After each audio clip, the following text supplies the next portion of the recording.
ಸತ್ಯವಲ್ವೇ? ಅತಿ ಹೆಚ್ಚು ನೀರು ಹೊಂದಿರುವ ಕಾಣಿಸ್ತಿದೆ. ಜಡ್ಜ್ಮೆಂಟ್ ಸಿಕ್ಕಲ್ಲ. ಮುಂದಿನ ಸುತ್ತಿಗೆ ಕರೆಕ್ಟ್ ಆಗಿ ಹೇಳ್ಬಿಟ್ಟು ಬಕೆಟ್ ಅಲ್ಲಿ ನೀರ್ ಜಾಸ್ತಿ ಇದೆ. ಜಾಸ್ತಿ ನೀರನ್ನು ತುಂಬಿಸಿ ನಿಮಿಷ ಬಕೆಟ್ ಅಲ್ಲಿ ನೀರು ಜಾಸ್ತಿ ಕಾಣಿಸ್ತದೆ. ಆಯ್ಕೆಯಾಗುತ್ತಾರೆ.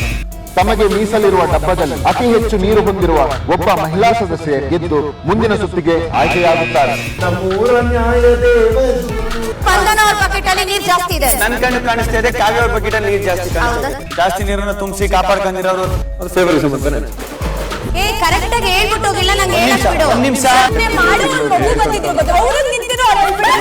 ಬನ್ನಿ ಸರ್, ಕಾಣಿಸ್ತಿದೆ. ಜಡ್ಜ್ಮೆಂಟ್ ಸಿಕ್ಕಲ್ಲ. ನಂಗೆ ಸತ್ಯವಲ್ವೇ? ಜಾಸ್ತಿ ನೀರನ್ನು ತುಂಬಿಸಿ ಕಾಪಾಡ್ಕೊಂಡಿರೋರು ಜಡ್ಜ್ಮೆಂಟ್ ಸಿಕ್ಕಲ್ಲ. ನಂಗೆ ಸತ್ಯವಲ್ವೇ? ಬಿಗ್ ಬಾಸ್ ಇಂದು ರಾತ್ರಿ 9:30ಕ್ಕೆ. ನಂಗೆ ಸತ್ಯವಲ್ವೇ? ಅತಿ ಹೆಚ್ಚು ನೀರು ಹೊಂದಿರುವ ಕಾಣಿಸ್ತಿದೆ. ಜಡ್ಜ್ಮೆಂಟ್ ಸಿಕ್ಕಲ್ಲ. ಮುಂದಿನ ಸುತ್ತಿಗೆ ಕರೆಕ್ಟ್ ಆಗಿ ಹೇಳ್ಬಿಟ್ಟು ಬಕೆಟ್ ಅಲ್ಲಿ ನೀರ್ ಜಾಸ್ತಿ ಇದೆ. ಜಾಸ್ತಿ ನೀರನ್ನು ತುಂಬಿಸಿ ಫೇವರಿಸಮ್ ಅಂತಾನೆ. ನಿಮಿಷ ಬಕೆಟ್ ಅಲ್ಲಿ ನೀರು ಜಾಸ್ತಿ ಕಾಣಿಸ್ತದೆ. ಆಯ್ಕೆಯಾಗುತ್ತಾರೆ.